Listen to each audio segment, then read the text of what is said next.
Isn't he Mexican? Colombian. He calls himself American. What is this? Anchor Baby.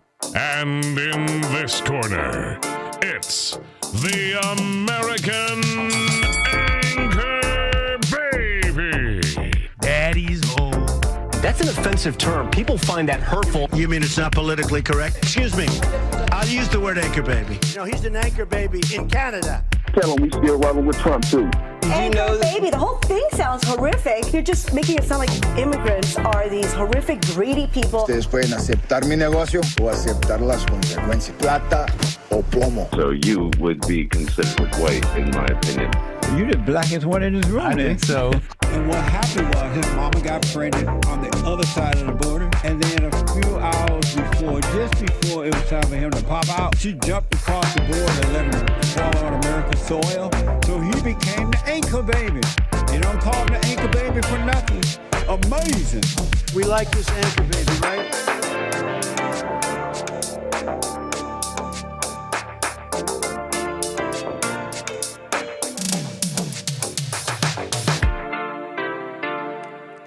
Hello, I'm the American Anchor Baby. This is my show. Thank you for tuning in. We'll be getting right into it here, okay?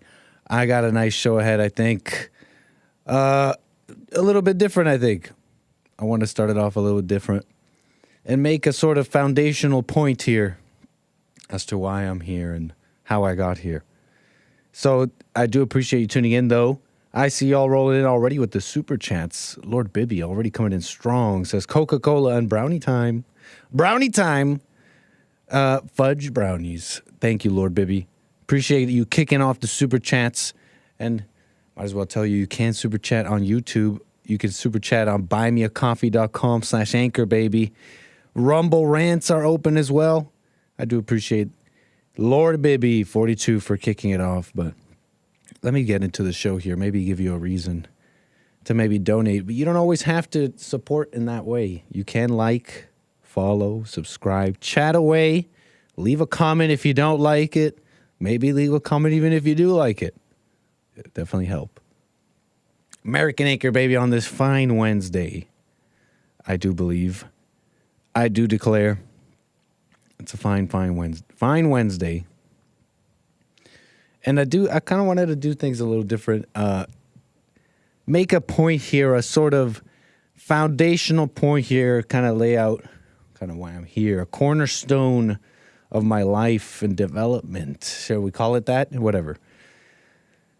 You know, something that's changed or is changing my perspective on life, and sometimes that's really all you need to change your life, a change in perspective. So, kind of want to go a little different here. And it's going to center around a character some of you who may be aware of, I'm sure are aware of, not just because of me, but if you've been watching and you're not terribly on the internet like your host, you probably know who Crip Mac is. A bit of a joke, not a joke person, but I mean a comedic character that I think was even featured on my show early on. I think it was kind of early on. And I never knew that his story would end up proving a point that I'm trying to point out here, sort of. Foundational point that you may know about from watching Jesse, but I'm going to bring it home, what it means to me here a little bit. We'll try. So, yeah, it'll center around Crip Mac a little bit. You know, as life has unfolded for us on the internet, on the public, you know, I just didn't think, hey, really, what was a joke? What was just a character. So some of you might know him just from early Nick streams. I think. So it'd be nice to kind of make this point here, kind of tie it together here. You know, I like being thematic. ¿Qué es Crip Mac? Don't worry, I will explain. I'll give it a little recap for those who don't know who he is. But, you know, manhood, masculinity, coming to discover it on my own. Someone who, people sometimes take this following part. They like, oh my God, it's so sad. Never whining. I'm never whining when I say this, but, you know, I never knew my father. Just to give you context for those who don't know me, though. And and coming to discover manhood and finding Jesse, working for him, and just other things, right? Just how it relates to my life individually. And so that's something a lot of people are just trying to discover here, okay? Men, what that is. What that is. And I mentioned this before, how much I've learned by not like obsessing and watching other people's lives and not my own, but I've said this before, like how we've seen the black community, Americans, the other Americans, black community. It's Americans and the other Americans, and they're all, and now there's these other Americans. I know it's confusing. Let's not go down that road, though. Let's keep it simple, huh? Crip Mac, the black community, and how much I bet you can relate with me, how much we've learned seeing what they're going through. It's what everybody's going through. And their family lives. Okay? Crip Mac. Trevor Hurd, a.k.a. also better known as Crip Mac, rapper. Reportedly the world's most second famous Crip. And he's from 55th Street, as he very loudly represents and is committed. He's just committed. I mean, you got to respect the man and his commitment to saying 5 in his sentences out of respect to his family, his gang, the 55th Street something. It's a gang. So I guess we could recap some stuff here just real quick, those that don't know. But just to put it all together and I guess lay it out why I'm even doing it. It's funny, right? It's kind of funny guy. He's a person that I've personally latched onto, I guess, on the internet. Like many others, I'm kind of a normie, fine. It's not like it's my show it's that big of a character on my show, but you know him from early Nick streams. But you also know that I'm on Jesse's network. And the whole reason why I'm doing this and why he gave me the opportunity, why Bond is around, it has to do a little bit with rebuilding men. You might know this. And there's an amazing interaction between women, mothers, men, and how it really puts the whole story in context, why they're weak, what's missing, what people are not noticing. It puts the whole story, it lays it all out. Trevor Hurd, Crip Mac. Some of you remember me covering him. Honestly, for no other reason than his personality. I might as well play you something here. What do we got on the dock here? I have some snazzy You would have never made the cut. Ooh. I'm gonna keep it. Snazzy new. Let me see how this works. Snazzy new video controls. And I think I can. Straight. But if you would have I stayed think back here, I can more motherfuckers would have. scrub through this video. I think I can. But you know what's cool is that we can also just play it. And so this is just a little bit of a recap who he is. Crip Mac, the gangbanger from 55th Street. You may have heard he went to prison a few times recently. You know, never for violent crime from what I can tell, from what I heard. You would have never made the cut. He's here with this Channel 5 people who I mentioned yesterday. You probably know, maybe a little bit. They're liberals, okay? But they put on one of the producers here. Who's anybody in the chat been put on, or is that a Fed question? Is that a Fed question? If that's a Fed question, don't answer it. My bad. I should use the Jesse button. Oh, I probably used the button wrong. Is that a Fed question? If you've been put on, it's a gang thing, okay? If you don't know what it is, keep it pushing, okay? It doesn't concern you. But okay, getting put on is you get beat up in an alley, I think, and that's like your initiation. It's an initiation thing. So they're initiating the producers here. Amazing content, really. Great stuff. Channel 5. Channel 5 with Andrew Callahan, I believe. Straight. But if you would have stayed back here and more motherfuckers would have came, you kept on fighting. As long as you get up and keep fighting, God damn it.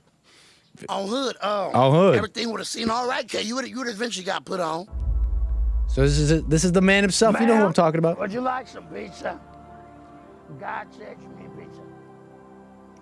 He's a generous man, giving pizza to the people on Skid Row. Suicide. Everything gonna see all right. Never commit suicide. On wood. Nobody is better than anybody out here. Right on, Crip. We are all equal as people. Hey, sir, tacos over there. Get you some free tacos. You get it. You never know, okay? Okay, and just a little bit of his personality, too, kind of recapping it. Have a great day, shit like this. Hey, you appreciate the little bleeps? The sun is up, okay? The sun is up. We remember, the sun is up. You can't swear while the sun is up. Leave that for next stream, if you gotta. That's something make you happy. Enemy you feeding them might say your dead homies should spit on you. I don't give a about these cameras. I'm gonna knock sleep. I'm gonna do destruction. I'm literally, I'm crazy. I mean. Me too, man. I relate. A lot of people can see it's not an act. I know, man. I realize that too. That people can. Have you always been crazy? I think since I was younger. What age are you thinking? I think Granny Bear would say about 10 or 12 years old, around that. What kind of stuff? He's always been crazy since he was younger. Do I really need to? Am I just ruining it? Really trying to pick out every moment, make sure you don't miss it? Started happening around that time. Well, just was going back and forth with Mama Bear's boyfriend. Oh. And I got in some snubble. What kind of trouble were you getting into super early? You ever heard of Ding Dong Ditch as a kid? Yeah, Ding Dong Ditch. Anybody get into some snubble, as Crip Mac so eloquently put it? Anybody ever get into some of that snubble as a kid? You play a little Ding Dong Ditch. Now, I didn't call it Ding Dong Ditch growing up. Anybody, I think many of you called it Ding Dong Ditch. We called it Nicky Nicky Nine Door. Nicky Nicky Nine Door. Now, why would they call that Nicky Nicky Nine Door? I can't ever tell you why. I don't quite know. Nicky Nicky Nine Doors. Okay, it's multiple doors. Well, obviously, that's 9 of them. I'm just Googling it right now. It's 9 of them, so it's Nicky Nicky Nine Doors, according to the internet here. Ding Dong Ditch, okay, better known as Nicky Nicky Nine Doors. I remember when I first played it. Oh, I remember we were in an apartment too. It was an apartment building, and I hang out with the bad kids. Did I ever tell you about my first bully? Jared Butts. I told you about him. I probably did. He had the cool video games, so I would take his abuse. I would take his horrid abuse, which was like schoolyard, like teasing and picking on me, but clearly picking on me. But he had Dragon Ball Z on the PlayStation, so I would just take the abuse. And then one day I learned his last name was Butts, and I said, "When you were born, the doctor didn't even know which side to slap." Oh man, he was so mad, and I knew then to stand up to your bullies. But what was the tangent for? Okay, yeah. I was living in the same building, hanging out with the bad kids. Jared Butts. I've given out his full name. I've just full on doxing him. Okay, maybe I shouldn't be doing that. This was a long time ago. And okay, it's my turn. I go to the door, and they run off, and I forget what even happens. Like they run off, and I don't know which way to go. I panic, and I go to the elevator, and the elevator opens, and there's the security guard. And they're like, "Where do you live?" It was over. It was so over. Man.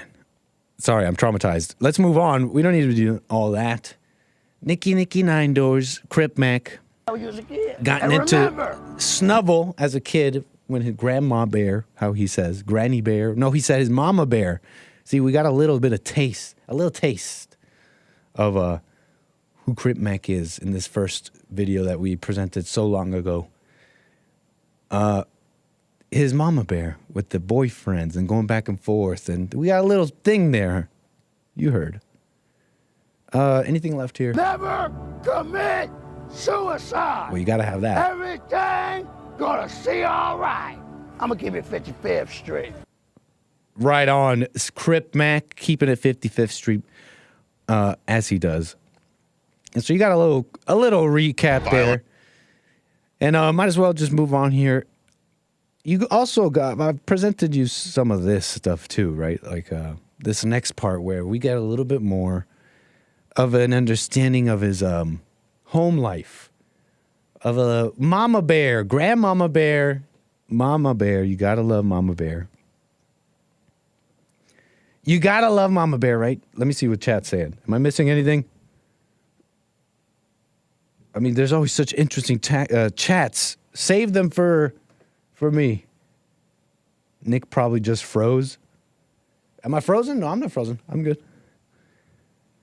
Let's not get too distracted here. So, I showed you this part where we get more, we actually get to see his mother. So let's see a little bit of this, a recap, and some more stuff that I don't think I showed you.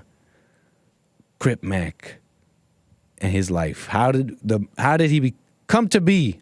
How did he come to be? Shall we? And fed the homeless down on Skid Row. Hey, sir, never commit suicide. Everything gonna see all right. However, just a few weeks later, Crip Mac was arrested for possessing a firearm on probation and sentenced to 27 months in prison. But last May, he was released. C-Mac's about to come home, bro. We waiting for him. The return of the Mac. He was excited to see Lupe, but even more excited to see his mother, Mama Bear. My name is Crystal, but I go by Mama Bear because C-Mac named me that when he was about 3 years old. So I am Mama Bear to C-Mac. Crip Mac from 55th Street. So what was your son like when he was super young? Oh, so rambunctious and hyper and just, I don't know where he gets it from. You know, I've always been that way. I mean, I ride a Harley for Christ's sakes. Okay, so I did show you some of this before. This woman loves this Harley. She keeps talking about this Harley. And I showed you a little bit of how she's into this strange relationship with her son and how she keeps telling him they'll see each other in the afterlife. Oh, it plays automatically every time I go to it. I'll have to figure that out. How basically, yeah, she has this weird death cult thing. I'll show it to you basically. Let's just play the clip here. We're watching it. Pretty much, growing up, I was just, I wasn't paying attention in school. I was always getting into some type of shit. He was going to be, you know, someone important, and he was so frustrated, you know, dealing with the mental illness that he was, you know, bestowed. It was called oppositional defiance. So everyone get their dictionaries out. He does. This part's so good. Okay, so you're following so far, though. I mean, Crip Mac is kind of an extreme example in so many ways. It could be ignored. It could be almost like, well, yeah, that's a crazy family. Look at him, he's crazy. He's got problems. But these extreme examples can shed a lot of light and insight. Like when we look at the blacks as a whole and their family lives, it's really, it could shed a light. It's an extreme example. So here's a Crip Mac having trouble at school like so many boys do. Like I can't tell you how many of my peers growing up were on these medications, ADHD medications. They were rambunctious, as she says, right? Oh, he's just so rambunctious, so hyper. And a lot of I have a number of friends who went many years on these drugs, and they almost share similarities to Crip Mac now that I think about it. In personality and certain ways, just rough. Anyways, school is tough. He's rambunctious boy. Where's Dad? For those who probably know him already, he wasn't quite around. They mention him. They don't mention him too much. I don't even know if I put it in this clip. So it comes. They conclude that Crip Mac has an illness, a mental illness, that he has oppositional defiance.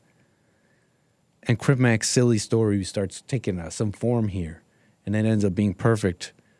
Something what Jesse's been talking about. Maybe you don't see it quite yet. Let me play it out. Oppositional defiance.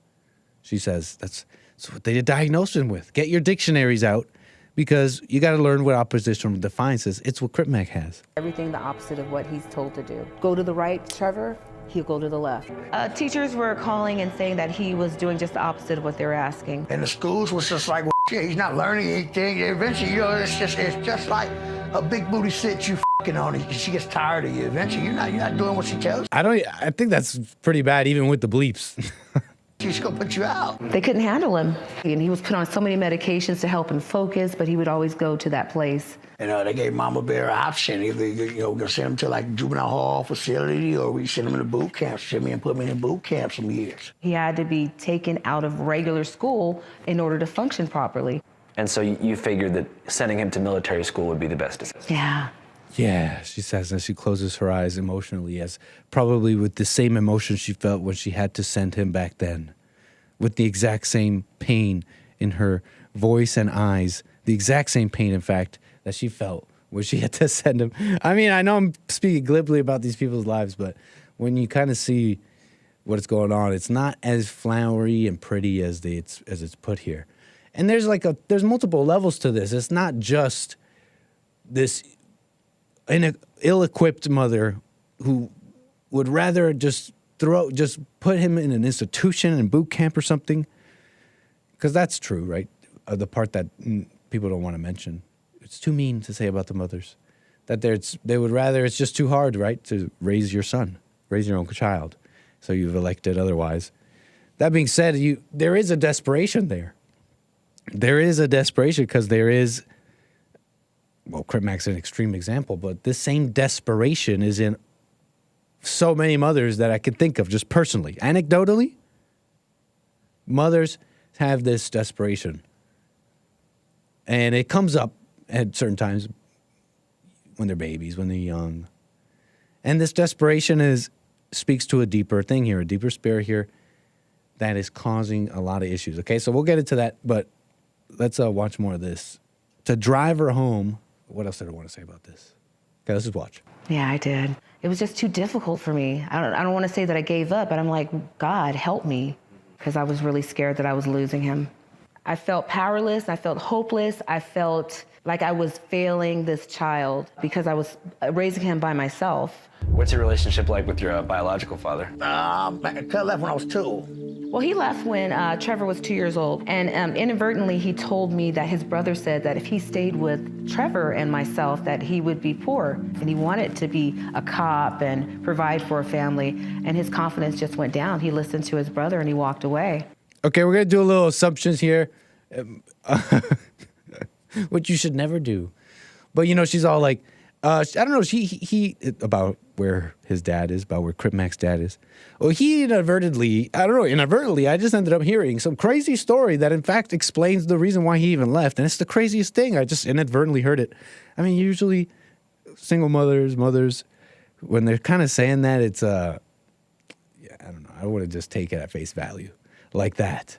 Like that's the whole, inadvertently I just heard, the whole reason's right there. That's why he's gone, and I don't know, it's just the craziest thing. And so our whole lives have been pretty tough without him. I feel like there's a little more to the story. Maybe that's been left out, but what do I know? He decided he just didn't want to be a part. Do you ever worry about his, safety? Of course, he worries about mine. Exactly, and we agreed. We looked eye to eye and said, what you do is very dangerous. He says, Mom, what you do is very dangerous. I said, absolutely. I ride a Harley every day. It's very dangerous. I love my son so much, you know. We have this thing where I want, after I pass, for him to find me when he passes so we can spend another lifetime together, because I love him so much that this is not enough time for me with him. I said, but you're going to find me. I said, just promise me you're going to find me if anything ever happens, and I'll do the same for you. We're not going to be sad because, you know, we're going to find each other. Creepy stuff. Death cult. This woman is into some weird things. We're going to be happy in the afterlife. And I don't know where we are. Hell, heaven, who knows? But wherever we are, we'll find each other.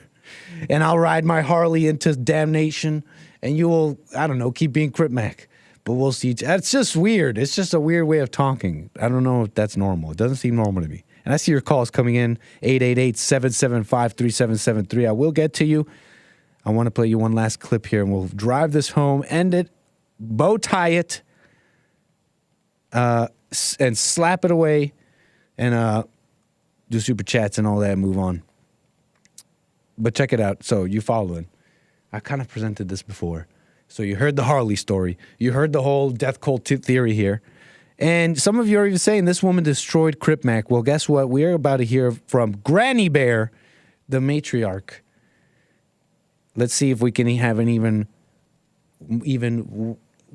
more fleshed out picture and story of Crip Mac here. Now you guys are seeing how a little bit of the interest here, huh? Some of the naysayers.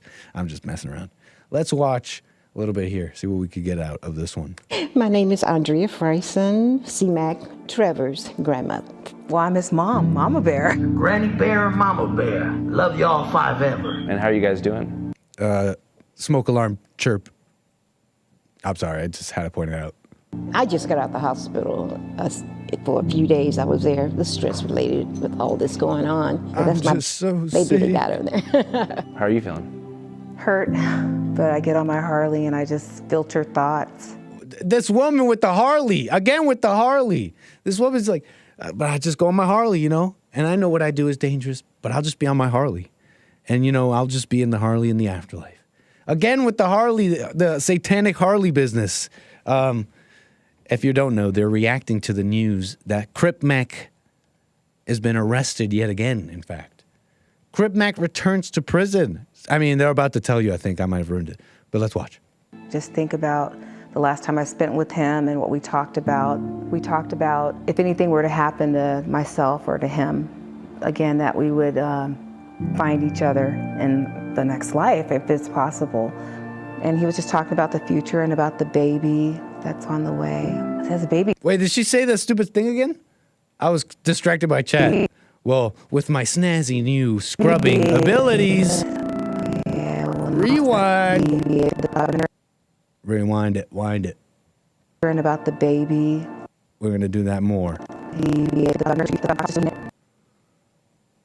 Bear with me. I'm learning how to use this. In the next life, if in the it's next possible. life. She did say this stupid next life crap again. He was just talking about the future and about the baby. She loves talking about that. It's really strange. He has a baby due May 5th. And then I got the call, Mom, I'm at court. You know, wish me luck. But I think they're going to take me in. He had an idea. And that was, what, 5 days ago? Crip Mac got arrested, obviously, everybody knows. He got arrested, and then he was thinking that, we were all thinking that it was just a regular state case. Hey, China Mac. We had him on, and the Fallen State team had the foresight to invite China Mac some time ago as a Fallen State guest. It was great. I think they had a great conversation. I mean, there was times when Jesse would, it seemed like he really made him think about things. He was definitely kind of peeved off at other times, but it was a great interview. China Mac, friend of Crip Mac. The Macs together. Mac squared. They're basically talking about how he got caught with guns. And this is how he got arrested not too long ago, the same way. Got caught with possession of firearms as a felon. You got to understand something here. You can't have a gun if you've committed a federal crime.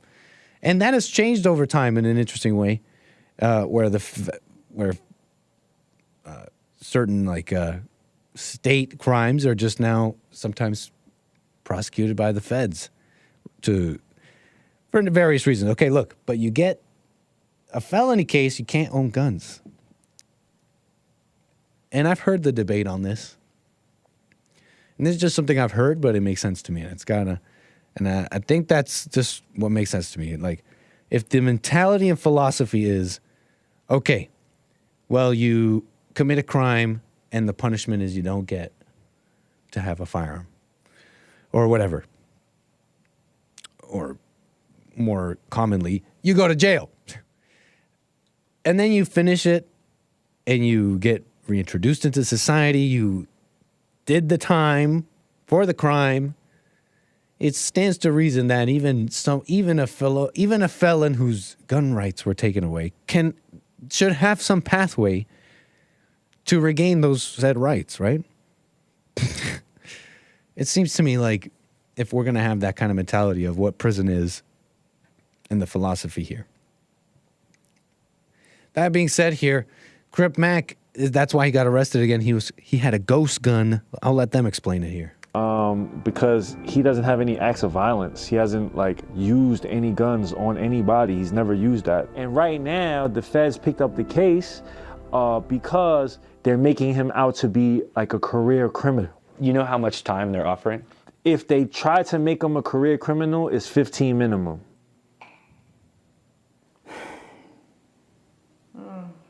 I just want him home. Me too. And for those unfamiliar, why is he back in? He had a ghost gun. He had a gun with no serial numbers on it. I wish they would take that in consideration, that he is, it's verified that he's paranoid schizophrenia. He needs medical. Okay, you following? I did a bunch of jumps here, but they're saying he's got schizophrenia. They're saying he's not a career criminal. They're saying other reasons that I didn't put in here. that he's got enemies in L.A. and he's never done a violent crime, but he has to carry a gun. But the part of the court order of parole order is that he has to stay in L.A. County or something like that. And that is putting him in danger because that's where the ops are, the opposition, the enemies. That's what they say. And so they come up with all these reasons, all these, sometimes maybe even food for thought here on how did the criminal justice system get like this? But essentially, excuses. Okay. And, you know, maybe not even just excuses, but nothing that really sheds light into why this is happening to their friend, their son, their grandson. And why, and their part in this. Okay, so they're saying all these other reasons. He did have this gun on him. And so now he's in prison. Or he's dealing with that. That's where we are. Help. Psychiatric. Oh, yeah. So now they're also mentioning the psychiatric problems. Okay, that's why. Please take it into consideration. They were wondering why they didn't. Well, from what I know of schizophrenia, he definitely needs someone that's know what they're doing about in that area. Exactly. And put him on the right type of medications, because he's been on medications before. He gets drowsy and he's not sharp. He's not sharp and he's zombied. It's like a zombie. Exactly. They've tried to put me on meds. The meds make you drowsy, they make you tired. If I'm drowsy during the day in South Central LA out here, that's a perfect time to slip. So that means he can't even go to Six Flags.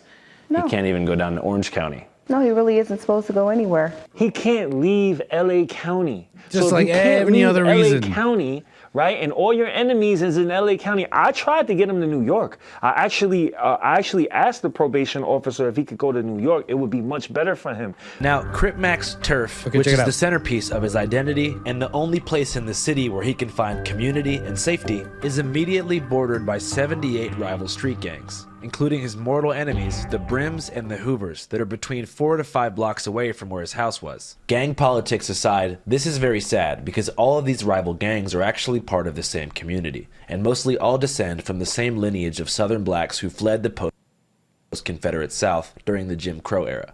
Crip Mac's grandmother, actually, left her hometown of Houston, Texas at 14 years old because of segregation. Oh, yeah. I witnessed all of that. I witnessed Jim Crow. I witnessed all of that. I was born in 1947. So, I mean, I was doing the Martin Luther King, even before Martin Luther King. So I've seen a lot change. Harriet Tubman? No, not that far back.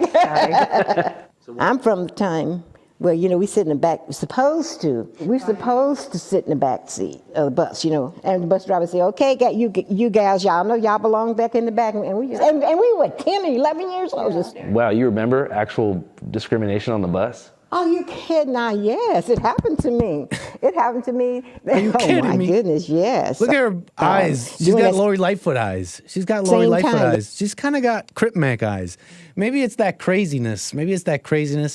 Anger makes you crazy and like a golem, and you get these Lori Lightfoot eyes, and that's why Crip Mac's got it. But she's still kind of coherent. Not kind of, very coherent. Very lucid. But it just gets worse in the generations. I'm just making shit. I'm just making stuff up. Oops. But you got Lori Lightfoot. You got Lori Lightfoot eyes talking about. I wish they would spend more time on that. The part where they were talking about how, well, these people, it's really sad because this community is fighting each other. They're fighting themselves. But they put all this time into this junk, her being, I don't know, civil rights. And what's the conclusion here? She never went through any racial violence, as they say, that she was just segregated. They put her somewhere else and they wouldn't serve her, which was the rules, I guess, right? You may have your disagreements about it. But there's some pretty good points on how integration was kind of a mistake. Forced integration of the blacks, that was had this place sounds kind of evil. Forcing people to love. So yeah, I wish they'd spend more time on that than this mess. Lori Lightfoot over here. Let's finish this off here and get to calls. 888-775-3773. You can't call in. Or something where you buy clothes and stuff. And they had the restaurant upstairs was for the whites and downstairs was for the colored. not black or Negroes, it was for the colored. They had colored water fountains. They had colored toilets, which you don't want to go in because it was nasty. My best friend and I, at 10 or 11, go up where the white people sat. And the waitress say, girls, y'all know y'all don't belong up in here. You know you go across. But they wouldn't hurt us anything, you know, they just wouldn't serve us. While Granny Bear never experienced any racial violence firsthand, exclusion still persisted. Racism still existed, though, liberals. But I just wanted to show you that, just to show you the condensed bit of what I have seen and why I'm doing this segment here, really. And to drive something home here about certain things that happen. You see, my mother loved giving gifts, okay? And she's a person who doesn't ever forget birthdays, doesn't forget to give you a gift, calls you about it, lets you know. And she was always quite a decent woman, a decent lady. And you hear about Jessie and forgiving your mother and all that, and you think, wow, man, these people's mothers, wow, they were a real number, huh? These people's numbers, they need help. That's why they're there. Fair enough. That's why you come to Bond. You're looking for something. But they'll say, yeah, dang, man, your mother must have done a number on you. And I look at my mom, she was quite a decent lady. Not like extreme. Gave me everything I wanted, everything I never wanted for anything ever. Anything I asked for, gifts. And was really, although in some ways, because she was from a different time, right? She's for those that know, she's actually my grandmother. She's from Colombia, just grew up in a different time. But in many ways, my life was like most homes at the time, in terms of what I had, what was available. Suburbia. You know what I mean? And she loved to give gifts, though, so you really wouldn't think that she was really that, like, the type of mother you hear about at Bond or something like that. Oh, the real evil that did a number. But I always knew that wasn't something. Something told me that something always bothered me about it, and I didn't quite figure out till later. But it was that wasn't love, right? Giving gifts. I could see through that. I could see how fake it was, giving gifts. Okay, and how people mistake that for love. You following? And so she was really quite decent, and you wouldn't think to, I need to go forgive. You may have even heard this. What do I even have to forgive her about? Some of those who have been watching Jessie. But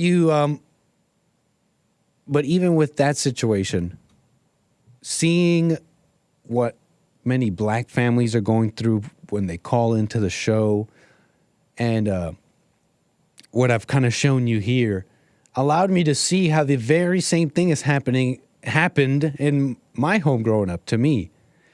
That I was shown this false way of loving and interacting with the world. And it really unmasked what it really was, which is self-serving, hateful. It's not love at all. It's totally hateful. So someone called my show Love Languages. When you're doing these things for people, it's actually hate languages. When my mother was giving gifts, it was the most innocuous thing, right? She wasn't beating me. She wasn't like, wow, Nick, you really had to go forgive her. Yet I really did have to forgive her, like all people do. Because she had shown me this false way of interacting with the world. And the source of that is this, is Satan. It's like the devil, the pit of hell. It's the source of that is death. And it's just how the story goes. I may not understand this part so well, but this following part, but the story goes. It's just how it goes. Hell came through the woman. The woman fell for Satan. And if you kind of don't deny that, you kind of see that in your life. You see that in your mother, your life, the women around you, that it's really not them, but it's this evil thing. And you could relate because you got the same thing. Okay, that part's kind of a ramble. But you following me so far? That's what I saw in my family. I saw that I was given this false form of interacting with the world, which is pure weakness, pure death. Its source was feminine, and I didn't really know that. And that's what a lot of men are going through. So that's at least a little bit. Somewhere along the ballpark here, huh? Somewhere in the ballpark here. Nick was one life choice away from becoming Crip Mac. Yeah. Yeah. So you follow here?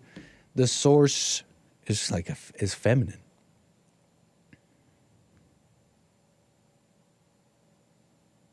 Now, what are y'all saying? Where was I? Crip Mac. You see this perfectly painted picture there, and there's just like hands up in the air, like, what were we gonna do? And they like look good too. If you see Crip Mac's grandmama bear, mama bear, they look good. Their hair all done. They're looking good in there as the years go by. I don't know if you've noticed that. Evil mothers.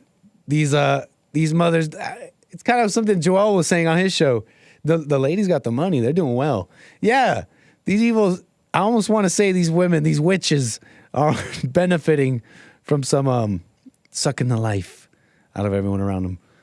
They're just doing well. They're just doing great. Source, bro? What do you guys say here? I'm a little lost. I forgot what I was saying. What are you guys thinking? Anchor Mac. I mean, anyways, will put me back on where was I? What put me on this road back home? It was hearing Jesse say forgive. And it was hearing Jesse say that anger is evil. And I've just taken that and that's been a portal of discovery in my own life. Really. Because hearing Jesse say that wasn't like enough or anything. It was enough to change perspective, and that's really all you need. But then I had to like really discover what's going on with me here. Anyways, what was I saying? I'm a little lost, rambling at this point. Crip Mac. You see the connection though, huh? It was a silly story, but Crip Mac's mother and grandmama bear absolutely crippled him. I didn't mean to do that. They absolutely crippled him. Anyways.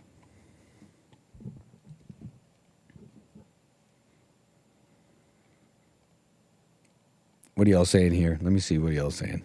Let me turn on my chats here and all of that. I see that super chat. Appreciate that. Oh, that's from earlier, Lord Bibby. Yeah, anyways.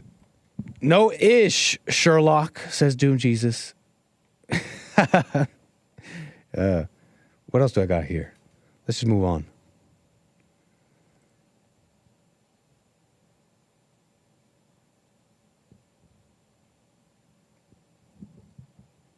It's funny you brought this up today. I watched this report last night.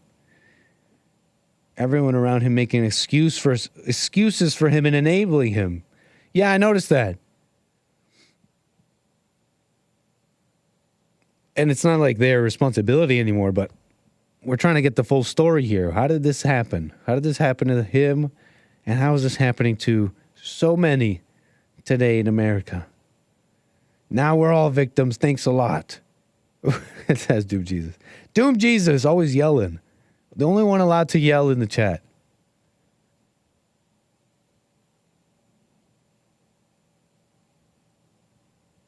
Anyways.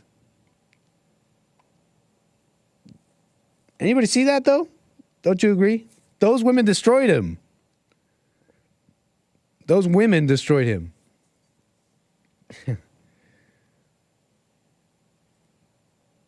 Nick, have you heard of I think you're messing with me. Everything is fake. I'm not going to repeat that. That sounds like some Zoomer joke. Oh, never mind. You're being serious. 𝒔𝒐𝒄𝒊𝒂𝒍𝒔? What is this? Nick, have you heard of 𝒔𝒐𝒄𝒊𝒂𝒍𝒔? I want you to interview him. He's making waves now. Homeless New Yorker who survived being shot in the shelter system. His campaign website. You know, I'm just trying to read this here. Looks like it's for a New York City mayor. I mean, what? We got Down syndrome people now. They're paving the way. Homeless person? Don't they have a homeless person in Congress? Don't they have a homeless black woman in Congress? What do they call her? Cori Bush. Cori Bush, the homeless black woman in Congress. Right? Oh, once homeless. Corrects me. CBS corrects me. I'm not a Zoomer, man. I thought you were doing some Zoomer stuff, man. Governor, conservative. Okay, wait, hold on. Is that the best we got? 𝒔𝒐𝒄𝒊𝒂𝒍𝒔? New York City. You think New York City will just be better off? They're calling him a home. I don't know. Now I'm starting to think they're calling him that to try and tear him down. The man.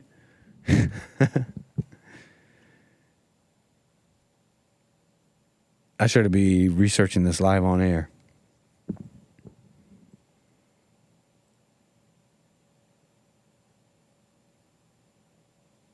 I mean, they're going to have Down syndrome people soon. They're paving the way for that. That shouldn't be a surprise.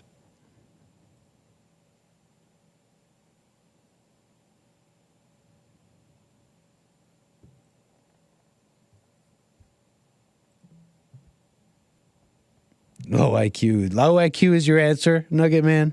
Where was I? There's got to be some more here.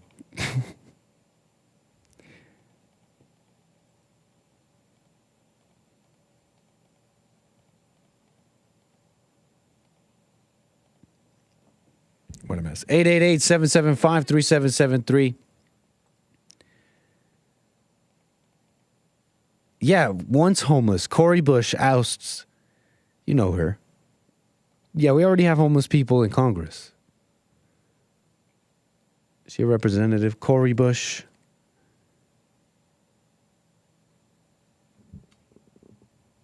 St. Louis, Missouri. Representative for Missouri's 1st congressional district. What a mess. You know about Cori Bush. Isn't she part of the squad? Pretty nasty what they got going on there. Homeless people in Congress. What an upset. Are you serious? Everything is fake?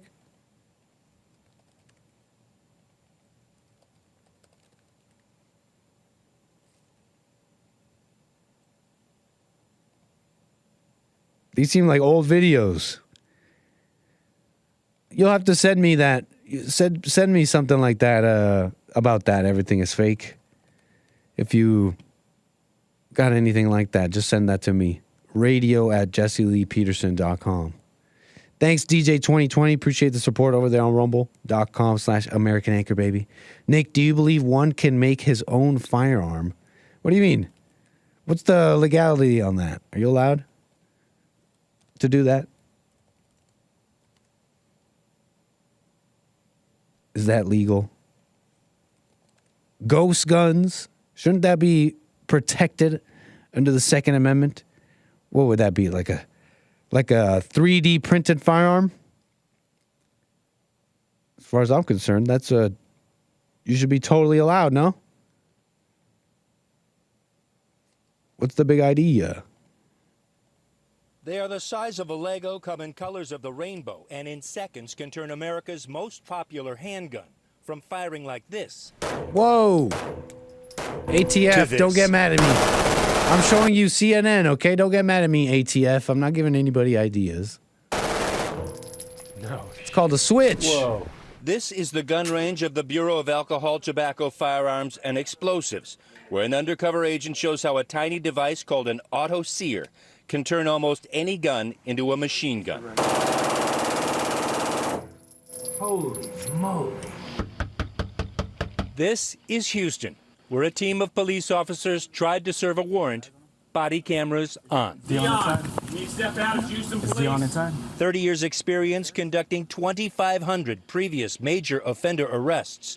Couldn't help a cop named Bill Jeffrey. Ghost guns, what a mess. Yeah, they got these machine guns killing cops out here. Ghost guns. There's people mad at Trump for that. Thomas Massey, I saw him getting mad. Is he for Trump or no? What's going on? Thomas Massey, he was all tough recently over Israel and all that, no? Saying, why are we spending them so much money? We got so much money going to Israel. I'm going to be tough. I'm up against the Israel pack or whatever you call them, being all tough. But I see him get all tough on a thing, X.com. Thomas Massey talking about Trump and how he banned guns. He's not so pro-second. Trump banned bump stocks. Here it is, without congressional approval. You know, he was pointing out this 2018 tweet. Pointing out this, I mean, I just so happen to remember this since we were talking about these 3D printed guns. Obama administration legislation. Legalized bump stocks. Bad idea. As I promised today, the Department of Justice will issue the rule banning bump stocks with a mandated comment period. I kind of forgot about this time. Didn't really give too much attention. We will ban all devices that turn legal weapons into illegal machine guns. Are the blacks using bump stocks really? Am I being rude by assuming it's the blacks? But wait, let's be serious here. Are the blacks using bump stocks? I mean, we're going to talk about mass shootings. Wasn't this Vegas? I feel like this was around Vegas, that Vegas shooting that we never did find out what happened. What were the deets on the Vegas shooting? Mandalay Bay, 2017 Las Vegas shooting, October 1st, 2017. It makes sense that Trump would be tweeting about it, I think, where did my tweet go? In 2018, March. People are calling him traitor for this. Obama administration legalized bump stocks. Bad idea. You know, the blacks are using the switches, Mr. President. Do you know what a switch is? Switch. Okay? It's a little device. You put it on the back of those Glocks, and they go ratata. Okay, so you know about this. I don't know. In the correct moral America, I guess you'd be allowed to have a switch. You should be allowed to 3D print switches and have and give the grandma crossing the street the ability to have automatic fire. You know, you see these movies where they have automatic gunfire. And you think, oh, the trade-off, the big trade-off is, well, you can shoot automatic, but it just bucks around like crazy. And it's just so inaccurate. So it's just a trade-off. But, I mean, actually, when you look it up, you see some of these videos where they're full auto spraying a handgun like a Glock. And the sight picture is pretty bang on. It's like they're just lasering their target. I mean, I'm sure this person has some practice, but every grandma in America should have the right to a 3D printed switch. But you can't have nice things, and I'm not saying it's moral or correct for the government to do this, But when you got such violent people, you can't have nice things. And I hear some of these stats things. I don't know them too well that deeply. In my mind, I just see the blacks commit more crime. I don't really know how deep. But from what I'm hearing, it's pretty significant, like a lot. And if that's so, then that's why we can't have nice things, because you got all these people committing crime. So you're going to have the robot dogs. You're going to have the police dogs. You got to accept them. The police dogs with AR-15s strapped to them telling you, stand down, citizen. That's the only way we're going to have safe streets, because people don't want to be, because that's easier. To have oppressive police state is easier than to be honest to the blacks and say, you know what, white people aren't your problem. There's no such thing as racism. You're not being held down by the white man. It's actually easier to bring about a police state than to be honest with the blacks. Imagine that. Thomas Massey, though, mad about these. I don't know if I'd call it mad, but he's criticizing Trump here about these bump stocks. Now, I guess this is supposed to pave the way to further bans, and that's what people don't like about this. This is a traitorous move from back then. I kind of forget about how this all went down. But I kind of remember it was Vegas, I think. And so, yeah, Thomas Massey, where was it? Oh, here it is. He's trying to point out, well, actually, Mr. President, Thomas Massey, he says,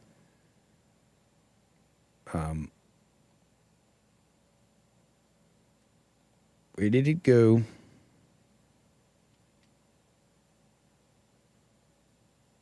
How did I even find it the first time? I'm a boomer right now. How do I know how to use the internet? Thomas Massey. Let's just search it again. Here it is. Trump banned bump stocks without congressional approval. Many Republicans looked the other way because they didn't own a bump stock. But then Biden used Trump's precedent to ban pistol braces without coming to Congress. What's next? Speaking of, I guess,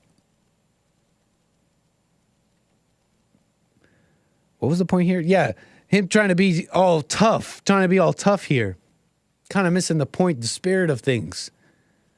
I thought Thomas Massey was a tough guy. But you can't be tough if you're just going along with this kind of easy. These are like easy points. These are like easy low-hanging fruit to go after Trump.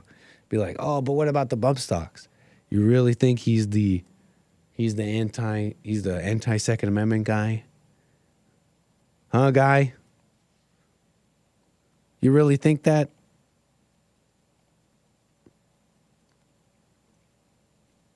ATF is tripping.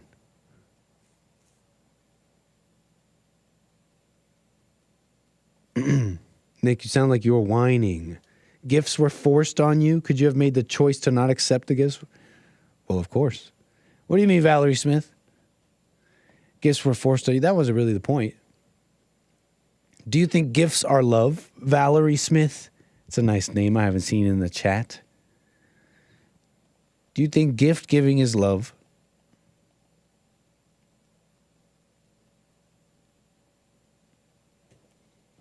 I see your calls. Give me 1 sec. 888-775-3773.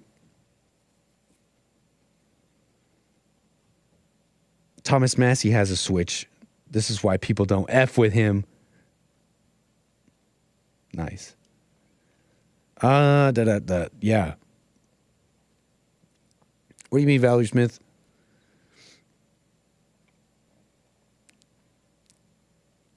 It's not about it being forced on me. Like, it was imposed on me. How about that? What wasn't the point? You know, it's just like false love. Call me, 888-775-3773 if you have a disagreement. Mark, I got Mark out of Los Angeles. You're on the air, sir. Thank you. Yes, sir. I just wanted to talk about, I'll make it quick. I know you got a lot of people calling. You know, when they talk about serial killers, the liberals, the white haters, the apologists for the Negroes, they'll always point to the so-called fact, which it's not a fact, that most serial killers are white, or the worst serial killers are white. I just want to refer you to a man named Coral Eugene Watts. He was a Negro. He killed at least 60 women. Some were black. There was at least one black victim. Oh, wow.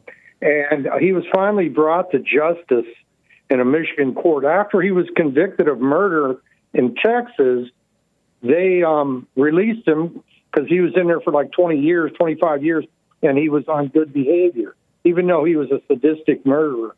So finally he got out. And this was at what time again? What time period again? This, I think it was 81. I think it was 81 because it said that he died in prison in 07. So what is that, 26 years, I think? 26 years, something like that. Gotcha. My math isn't wrong. But anyway, he got away with so many murders. In the end, he told the authorities of all the killings he did that he was never caught for or convicted of. There was also a black serial killer here in Los Angeles, the most prolific killer in Los Angeles history, maybe in the country. Don't know his name. You know, the media taps down on black serial killers. They want to pretend like they don't exist. You know, we could name white serial killers, Ted Bundy, Charles Manson, you know, the list goes on. Can you, besides the person that I just mentioned, can you name a black serial killer? No, I don't think I can.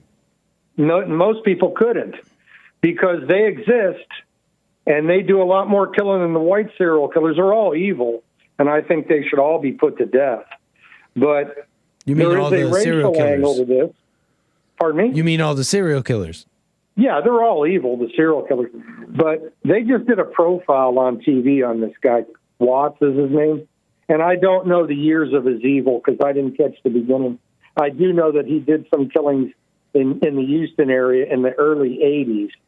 And like I say, finally, there was one witness to one of his murders.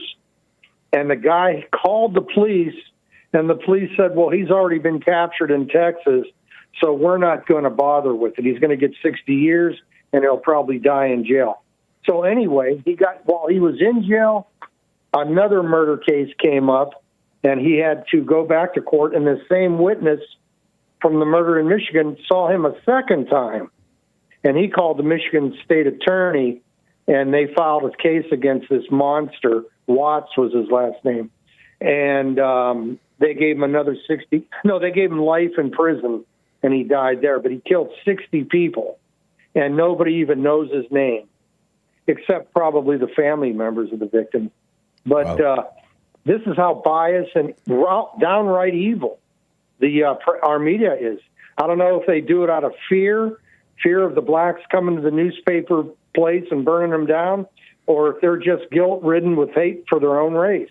But they're not exposing the full extent of black crime. And it's much worse than what you see on TV. Nick, you know as well as I do, they're not going to show all the evil that these people commit. The only time they will show it is when they can't hide it. You know, for example, the looting of the stores, the George Floyd riots, that they really can't hide. They do their dangest to hide it, but they can't. So the extent of the black crime wave in this country is very much underreported. And I just want your audience and Hake and JLP's audience to know when these cranks call in with fake stats, you know, like this one SOB that calls talking about 1.5 blacks are criminals. Of course, that's a bald-faced lie.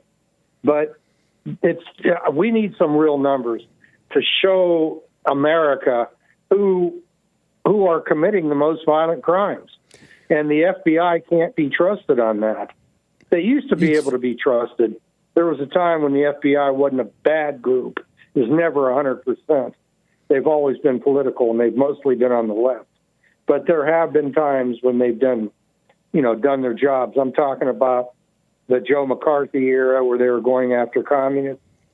But today it's a different FBI. Anybody who's a Trump supporter in their sick mind are white nationalists. when they talk about white supremacy being the biggest problem in America, what they're really saying is Trump supporters are white supremacists. I mean, who else are they talking about, Nick? Tell me, who else can they be talking about? No, white people and those who also love America. Support Trump. Those who, and support Trump. Right. But that's their definition of a white supremacist. No, So for that's sure, half the for sure, for country. sure. No, for sure.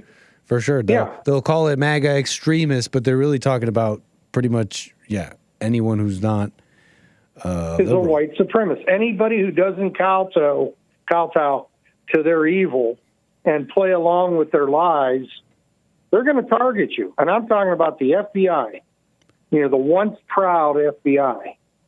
And, they targeted Trump. They targeted some of his associates. I can't think of their name, Bannon, and that other man whose name escaped, Peter Navarro. Yeah, they both defied subpoenas to go to that January 6th hoax committee, and now they're facing jail time. And then you have Hunter Biden, who didn't go or follow his subpoena, and he's walking around with a smirk on his face. Oh, yeah. So you're seeing what communism America style is. The only reason it isn't worse is because we have a little bit of power with the Supreme Court, not much. You never know what they're going to do, but they're not all commies on there. So you'd say, Mark, would you say, Mark, then that more honest reporting on black crime stats is going to change things here? Well, it'll make people aware of who we got to watch out for. And more importantly, it will cut through the lies and the propaganda that the media is putting out there now. Black crime's a myth. Only white supremacists complain. It will? Well, we know that's bogus. So anybody that's going to expose black crime, if you're white, is going to be referred to as a racist or a white supremacist. So, the reason I want this information out is because people need to know who's committing the crime. But you think they'll believe it? You think you're saying it's going to cut through the media lies? It's going to cut through all this stuff? You honestly think that? Yeah. Well, it'll help. I'm not saying the media is not going to continue to lie because that's what they do.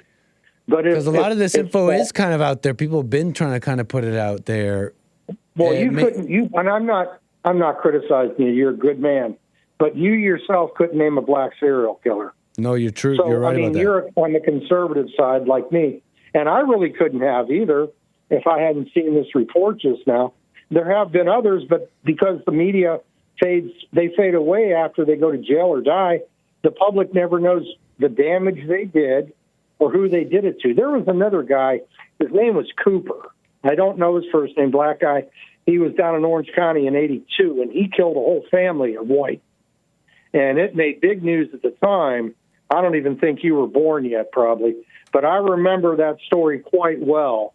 And we never got a final analysis of what happened to that Cooper guy. The last I heard, he escaped and went to Mexico and was raping and murdering down there. And how many people have you told about that story? No, I've told a few, but you got to realize it's over 40 years old. Memories fade and people forget. I mean, that was on the news when it happened, but it was a one-night story. It wasn't like Ted Bundy where they talked about a lot of what him. you say kind of in some conservative spaces and all that is kind of happening. There is a sort of full-on, can we call it a front, like in a war, that's in some universities, online spaces where people are kind of, dealing with crime stats and stuff. And honestly, it's not really hidden. People don't, what they see, you show them crime stats and then what they say then is, well, they're a product of their environment. Well, it's because of racism. It's because of this or that reason. You see what I'm saying? That's the communist line. Their environment. They make their own environment. In our own neighbors, your brother, your sister, your white brothers and sisters have gone full communist. Their hearts are evil. Their hearts are wicked, and they've gone, like you said, they've gone full communist, and so they're all in with it, what I just said, And so the good news you'll show them the stats, and they'll turn and they'll say, well, those stats is because of racism. It's because of whatever other reason. Well, the good news on that is and these black people you're talking about, you know, the serial killers and all that, it's like a mess, and I understand everything you're saying. But like I was saying earlier about this, you know, the story of this one individual, this gangbanger from, you know, South Central Los Angeles here. I was kind of doing a more in-depth into his life. What's happening to your black brothers and sisters, by the way, they're suffering in their homes with these single mothers. They're taught anger is the way to deal with life. So these serial killers out in the streets, you know, these gangbangers in the streets, they're dealing with something that young white people are going through, these mothers in the home. So there's like a requirement there's a kind of a requirement here that's missing. A requirement? Yeah, like an understanding component, a love component. A love component. In what way? Not from you, not what's missing from you, but from the conversation in general. An understanding that, well, how did these gangbangers come about? How did these serial killers come about? They are bad seeds. It's not raised by bad parents in bad homes. Well, they're bad seeds all the way through. What I was going to say in regards to the argument about poverty and environment, I can tell you, my mom grew up with 14 siblings during the Depression. They didn't even have running water, and none of them turned out to be criminals. Not one. They all the men went to the war.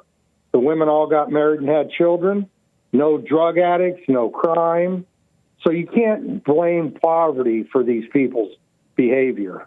That's just a communist excuse. No, and I'm not saying that, but that's what your neighbors and brothers and sisters say about the situation when you tell them about the crime stats.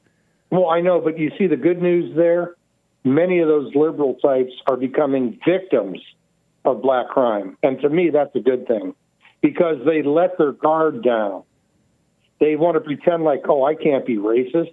I could go anywhere where there's blacks. I'll be fine. Then they get their head, knocked in and robbed, and then they become a conservative. So I got you, Mark. Appreciate that, man. Sure. Thank you. Yeah, no problem, Mark. Call me again. God bless. Yeah, for sure. Yeah. Yep. Facts. You gotta love facts. Facts. Coming at you factually and strong. Facts. In your face. Facts. It's a fact, Jack. They're doing crimes. It's happening. Some people just want to stick around. They want to stick to the facts. Some people want to stick to the facts. And the facts dominate their life. But I do appreciate it. Mark's on it. On some of this stuff here. You want to have a conversation. Right, you followed me. Facts. Jack, I got Terry, first-time caller out of Florida. Appreciate your call. Terry, you're on the air. Oh, hey, sorry, it's Perry with a P. Perry, yeah. Don't worry, I got 50 lashes. Don't worry, I got 50 lashes for whoever dared strike the T key as opposed to the P key. Perry, you're on the air, Florida. Thank you for your call. Oh, no problem. Loving. Hey, listen, man. That was quite an enlightening call with Mark. One thing that concerned me a little bit was, do you feel like a little bit you went into beta mode and you sort of let him dominate the show and sort of take it over a little bit? No. I really wanted to let him talk there for a bit because then I wanted to ask him then afterwards if he really thought that was going to fix America. Yeah. And then I asked, I let him kind of say his piece there, and I was actively doing that, maybe a little bit more than I needed to, maybe. But I actively was letting him say his piece there because he made a claim at the beginning of his piece there that, well, this is going to cut through the media, cut through the lies. When I asked him, he said, maybe not so much, but he didn't quite. Yeah. We didn't get quite into it. Some people don't want to talk about certain things, and it's fine. You don't have to force stuff. And what the heck do I know what I'm saying, anyways? What do you want to talk about? Well, I will say this, that I've been paying attention to your career a little bit with Jesse and sort of following your channel, and I'm I guess like a star maker or whatever. I do a lot of networking. I have a lot of connections, and basically, if I look at someone and see them doing a show and say, hey, this guy's got it, then I can make things happen and really, make a career for them. And I just wanted to call you to basically tell you that you don't have it. You don't have the riz. You don't have the charisma. This is not for you. You should second fiddle it all day. Jesse's the man, and you are absolutely nothing in this industry, and you'll never make it. That's my feeling. Right on, Perry the Star Maker. Well, I kind of just take the opportunity that was placed in front of me. So I'm not really the star kind, man. I'm not really the... No, you're not. You're I'm not right really about the that. star. You are not. So, I mean, I would really just say... Well, it's my turn to talk, Perry.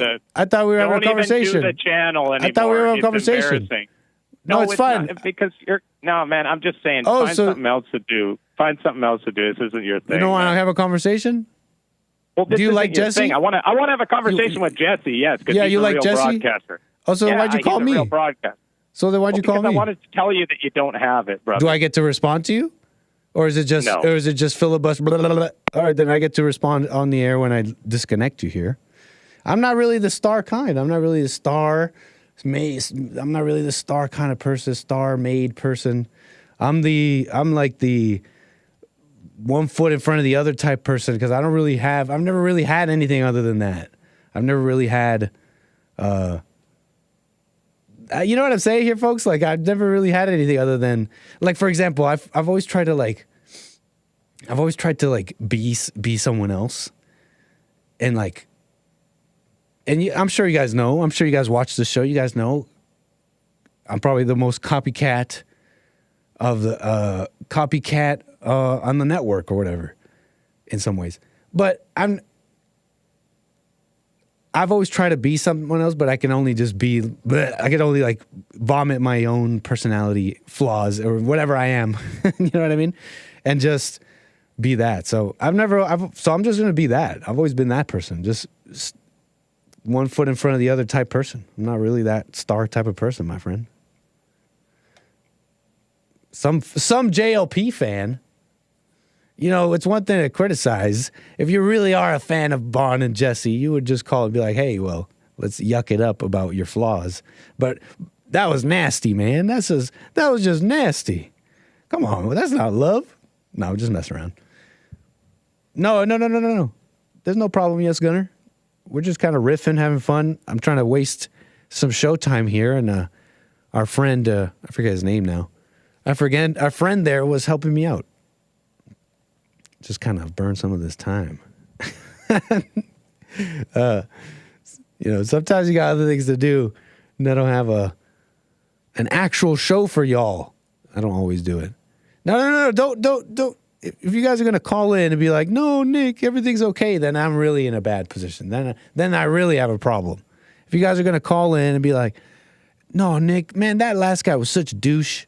If you guys, because I've seen some calls coming in, I'll take your call, Donning Armor. I know you're a friend, but please, if you guys are gonna call in and be like, "Oh, Nick, no, that next caller was a douche, man," you keep it up. Then I'm really in trouble.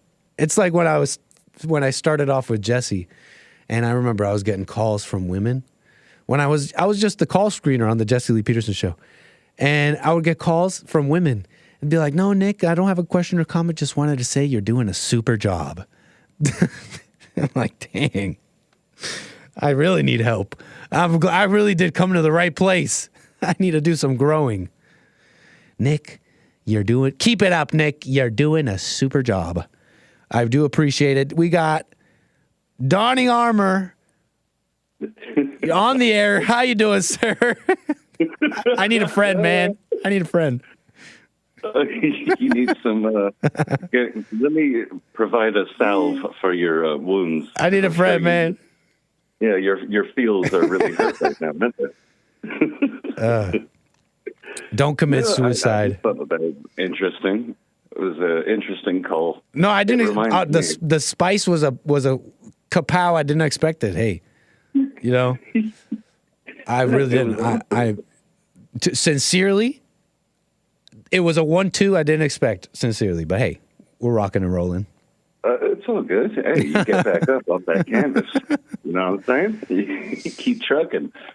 Yeah, no, I'm not here to console you. I just thought that it was a very fascinating call. Somebody actually took the time out of their day to do that. That's amazing. But we maybe appreciate it. We appreciate some solid advice. I don't know. Personally, I don't like Jessie Lee Peterson. Well, I shouldn't say that. No, you like him, Donnie. You like him. No, I do like him. However, I don't like a lot of what you, Hake, Jesse, what you guys do, because you're not into identity politics, and you know that I am.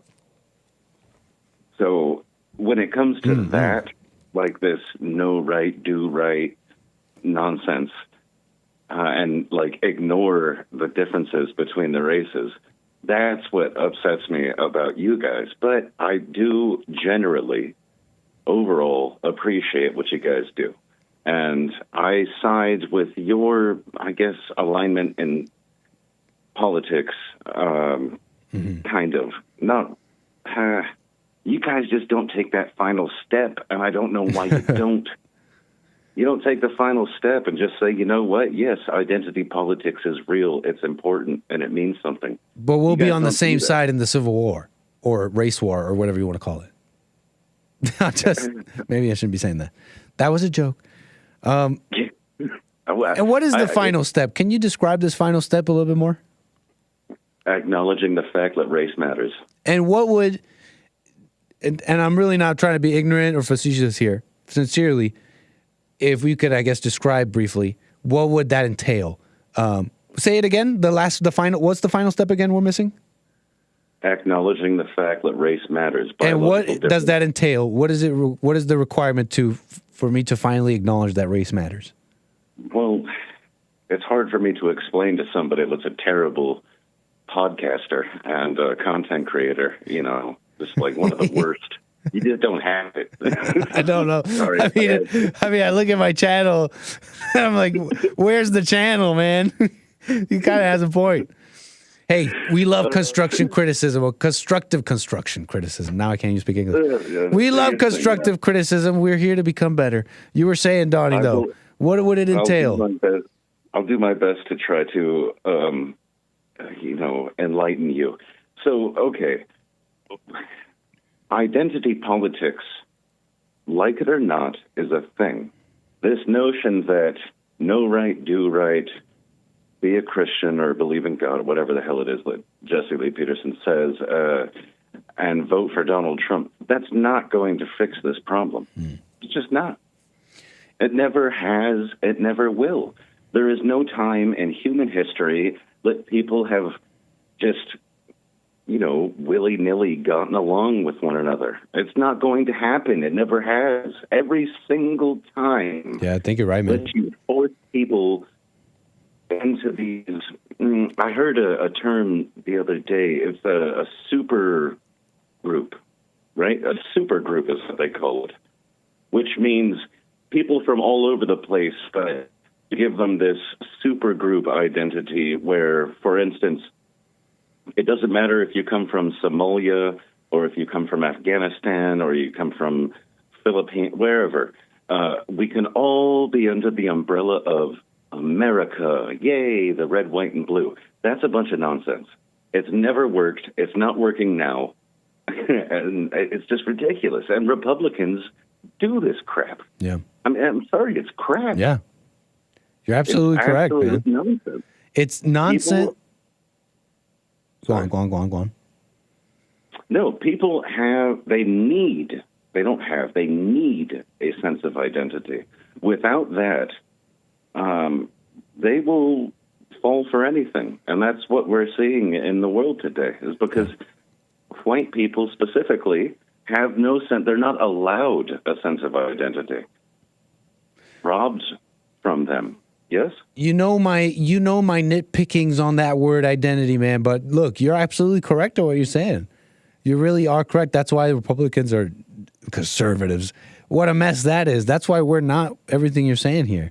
That's not what we're trying to do at all. We're not trying to save the world. We're not trying to fix everybody and get everybody to be kumbaya. Like you're saying, that's a fantasy, an absolute fantasy. That's not coming back. What do you see? What sign is telling you that any of what you're saying is going to come back? We're not even trying to do that. Now, you mentioned Trump, and the Trump's part in this grand thing, and this grand thing that we're all a part of too, is just like, it's not like this grand revival of everyone's going to be Christian and we're going to forgive.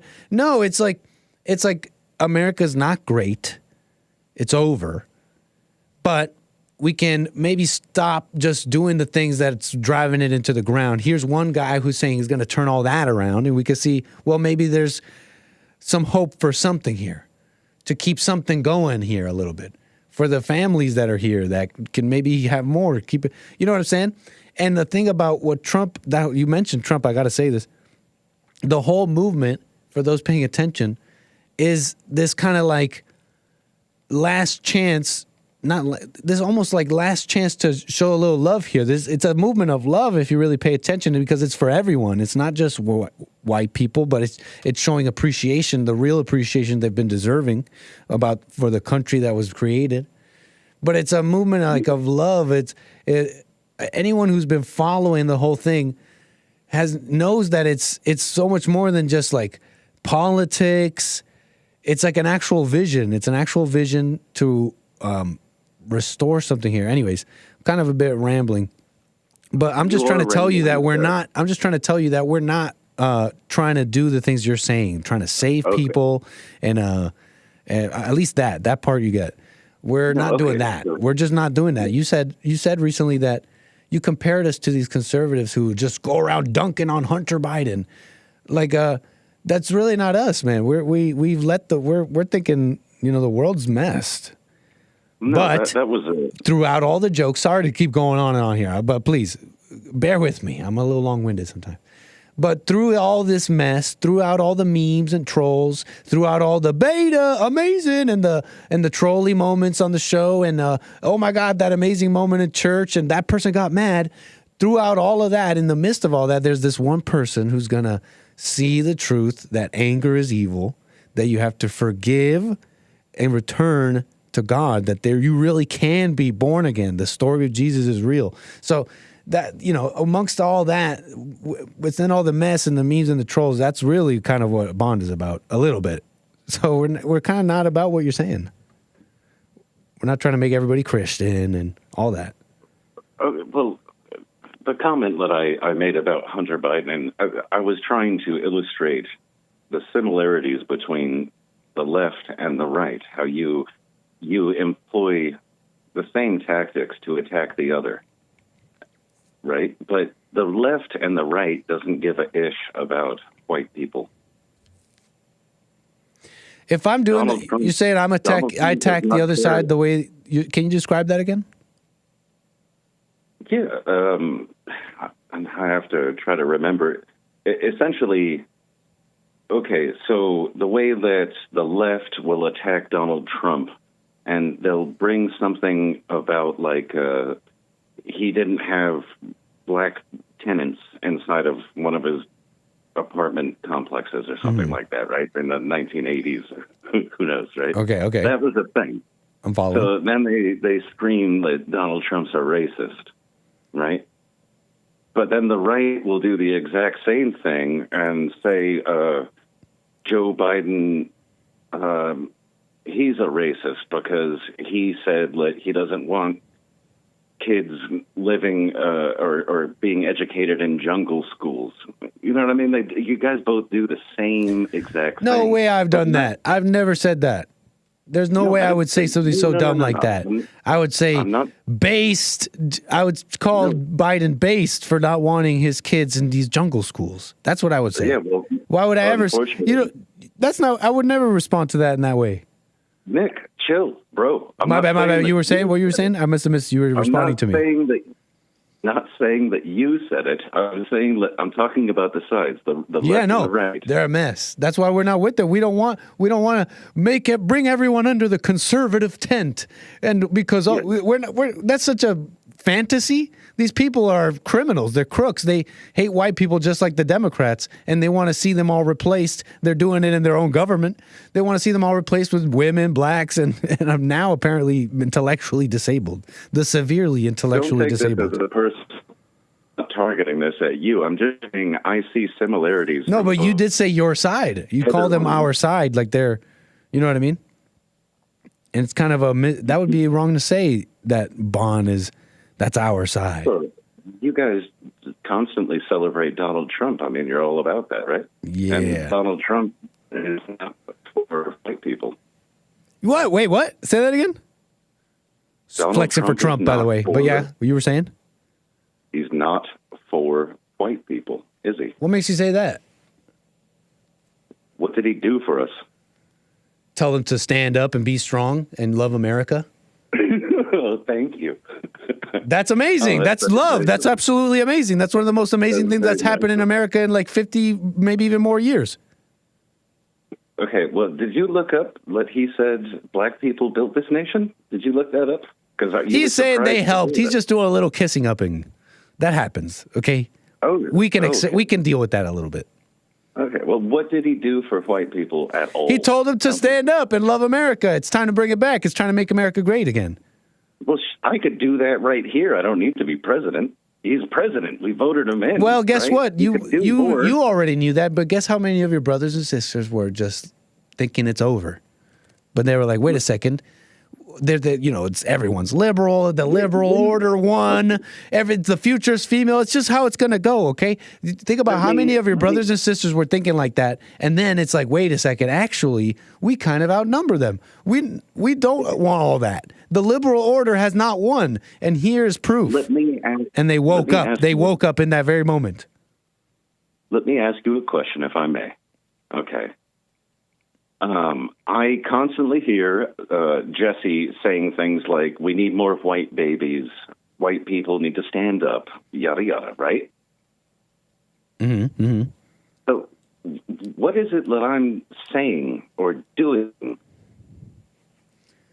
Because it's not about white, it's about right. I mean, like, without acknowledging the fact that white people built this nation, white people are being victimized and taught that we are the worst thing in the universe. Mm-hmm.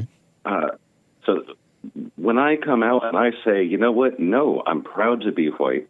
I love my white brothers and sisters. And we do have a sense of identity. We have a culture. We have our values, and I wish to preserve that. Ooh. And the people that are trying to diminish us can go to hell. What about that is not me standing up? I got the answer to your question. You know how you said that it's like you're pretty much on our side, but we don't go all the way. We're missing that one final step. Okay. Yes. I think I don't want to speak for people here, but I think I could kind of flip that on you, and I don't mean this maliciously and just out of joking, but sincerely, if you flip it on you, like, think about this. I think most people, maybe I'll speak just for myself, but I think that I agree with pretty much everything you're saying, but you don't go all the way. You're missing that one final step, which is no anger, to love your enemies and love all people. And I don't quite see that or hear that in your language and stuff. And maybe it's judging, but we've talked over many times, and it doesn't sound like it. And I think personally, my opinion, what's keeping you from loving all people is that very identity thing that you have put as above everything else. And I know you say that we don't go all the way here, but that's where, in your opinion, that's where we don't go all the way. It's where we love all people. At least that's what we talk about, to love all people, your enemies. And so that's kind of how, that's maybe a little bit more to explain where I'm coming from here. Yeah, that's just some weird Christian jargon. And I'm sorry, man. No, I don't love my enemies. I hate them. Exactly. I don't love all people. I hate many people. I wish for their demise. And I'm trying to reverse engineer. So this is where I'm at. I'm trying to reverse engineer in my life, because what you're saying what you're saying, and you may not understand what you're saying, that you don't, well, I don't love all people. I want my enemies destroyed. What you're saying is that you don't understand a central point of Christianity. And if you don't understand a central point of Christianity, it means you forgot or don't understand Christianity, the building block, essential building block of the very same society you're talking about. So I've been trying to kind of reverse engineer what happened here. What happened here? Why is it that I don't love all people here? So that I may sort of reverse engineer what happened to this great country that I've been a guest in, and I've enjoyed many spoils here, and I'm trying to show my appreciation here. So that's where I be. That's where I be. For those in the chat, fine, man. You can take that as far as you want, but I'm sorry, you're just wrong. Christianity failed. It's always failed. It always will fail. And this love my enemies nonsense, like, it's just ridiculous. I mean, we're watching, literally, we are watching in real time the Western world collapsing under the reign of Christianity. No, right? You can't call this Christian. Are. This is satanic. This is like satanic gay trans stuff.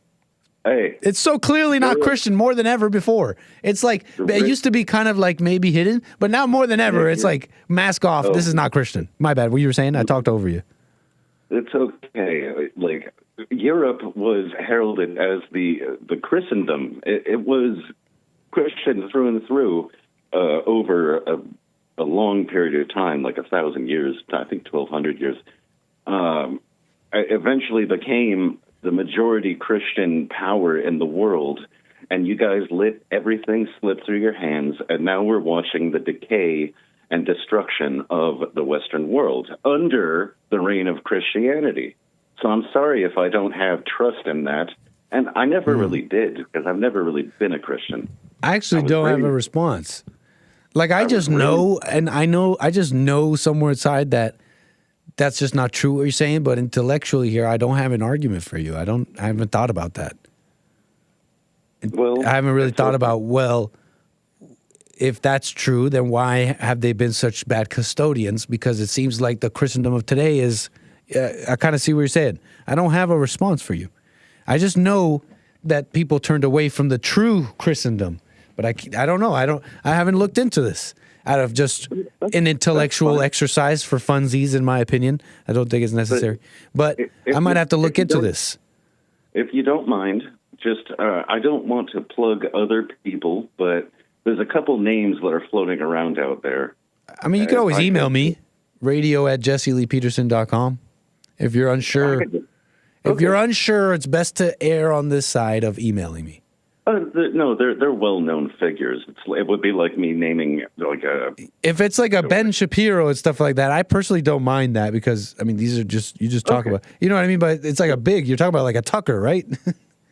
So the main one would be Greg Johnson. Okay. Countercurrent. And no, these are YouTubers. They're not YouTubers. They're banned from YouTube. No. I don't mean like that. You can email me about those. Yeah, well, just something, food for thought. You could check it out if you want. I'm not trying to plug them or anything. Like, I'm not affiliated with them, so don't worry, dude. I'm just angry. No, I know, but it's not even that. It's not even if it's your affiliation or intention to plug. It's by mentioning it, you are, by accident even plugging. And so we just avoid that if we don't know who it is.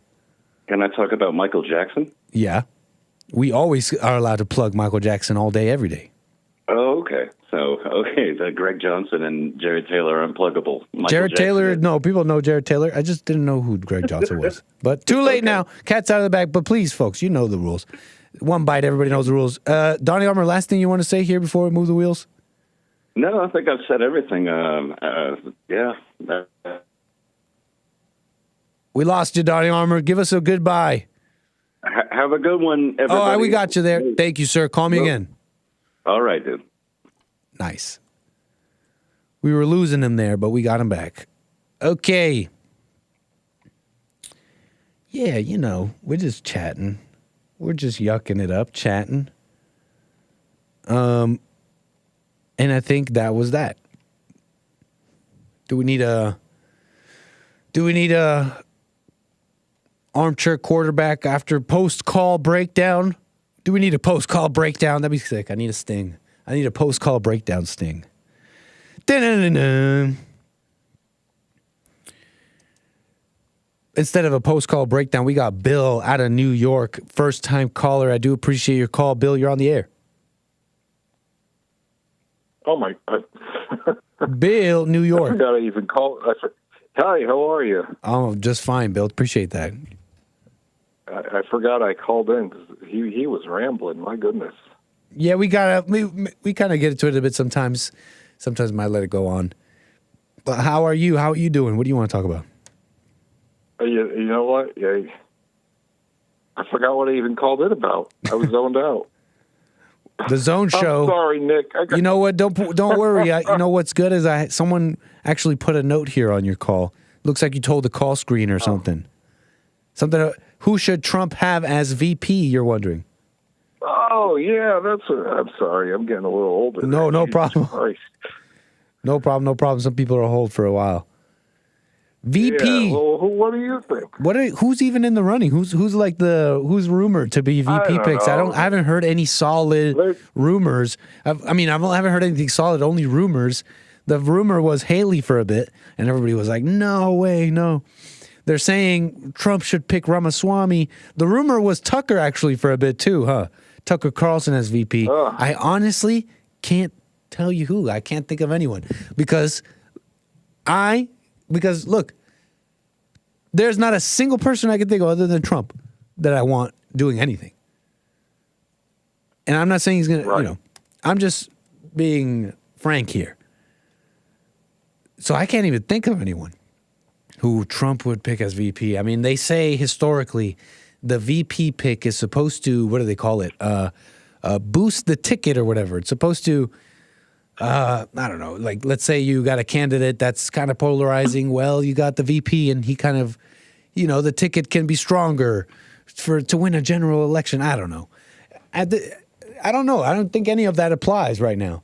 We're cowboy mode. We're maverick mode. We're 2016 all over again. The third time around now. It's part 3. They're trying to take him down on the ballots. I mean, it's just not a conventional thing anymore. And the only person I can think of that hasn't screwed us over, shown his colors, or done anything is Trump. And what about Carrie Lake? Carrie, that sounds like a woman's name. Yeah, I know. I hear she's pretty great, though. What? I hear she's great, though. Carrie White. She's pretty great. He loves her. Oh, wait, who? What's her name again? Carrie White? No, Carrie Lake. Carrie Lake. I'm like, what am I saying here? I said White.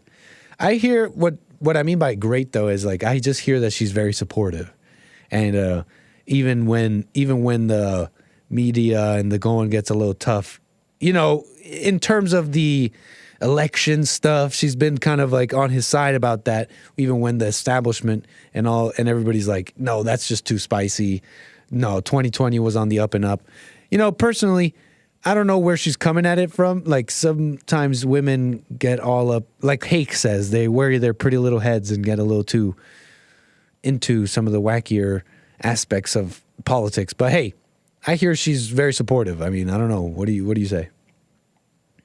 I don't know. Listen, I forgot I was on the phone, and I'm on the stand right now, so I got to go. Hey, don't worry. Hey, appreciate that. No, call me again, I guess, Bill. Take care. New York. Billy with the click. Dang. Fire in the hole. Can we get a fire in the hole first?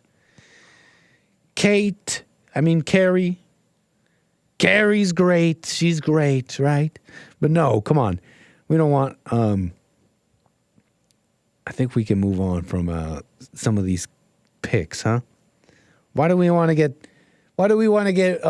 funky with the VP pick and be all crazy? Well, go Haley or a woman, or let's keep it solid. Let's keep it solid. Just a Trump guy, because they're talking about personnel, and we can't have the personnel thing again. They say they were the first. They say the first few years of Trump's 2016 run there. Rife, just full of problems with the personnel. You know about this. The cabinet and who they hired. They brought in holdovers. I heard Obama holdovers. But, other stuff. it turns out that the reason was there's actually names. They have names. The people behind it have names. And I don't know the full story here, but they have names. The people involved with for example, the presidential transition when we went from Obama to Trump. Hey, what's up, Bill? All good? We went from Obama to Trump. You know, there's people with names. Reince Priebus, R-E-I-N-C-E, Reince Priebus, who was in charge there. The RNC, they're in charge of the presidential transition. Reince Priebus. Johnny DiStefano. It might not be Johnny, it might be a different name, but a DiStefano, who was in charge of the PBO. The PBO, which is, I know it has to do with personnel. I don't know what PBO stands for. Parliamentary Budget Officer, whatever. These people handle the personnel. And they brought in a bunch of rhinos. You know the story, some of you well. But I didn't know that there were people in charge. And it wasn't until they got some guy named John McEntee to be in charge of the PBO. And that's when stuff started getting done. They started building the wall. They started, thereby proving that it really was this rhino personnel, this rhino anti-Republican, yet, Republican in name only element in the Trump administration that was really having a negative effect here.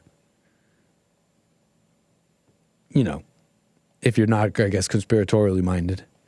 It might not be proof for some. For some, it's more proof that he's controlled opposition. I don't know. Whatever. Kari Lake, Trump Lake 2024. I don't like it. Lady VP bill? Nah. If my smartest friend says no, we're going to say no on that. The earth is round, no female VPs. Late. We're going to hope not. Look, it's laid to rest. You know what? I think I have some coffees here.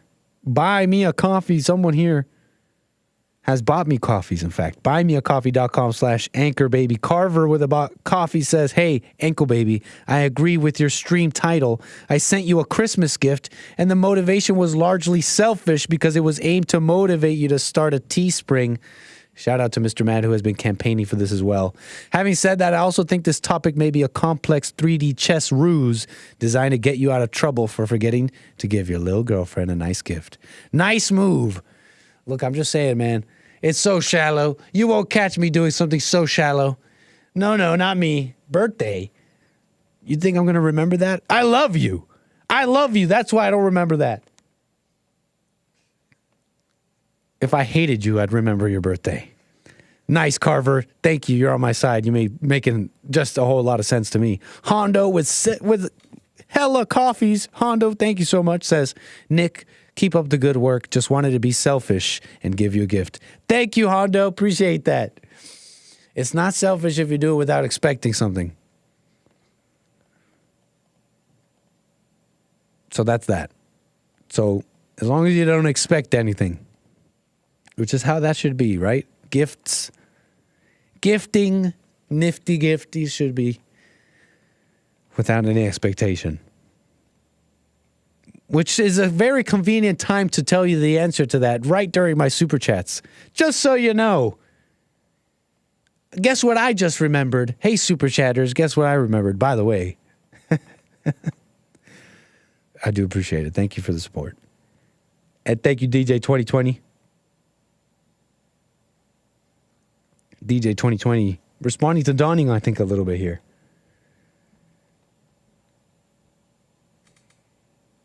The Dawn will fix what he destroyed. He playing off a narrative he knows not to identify as. I think he's talking about something else.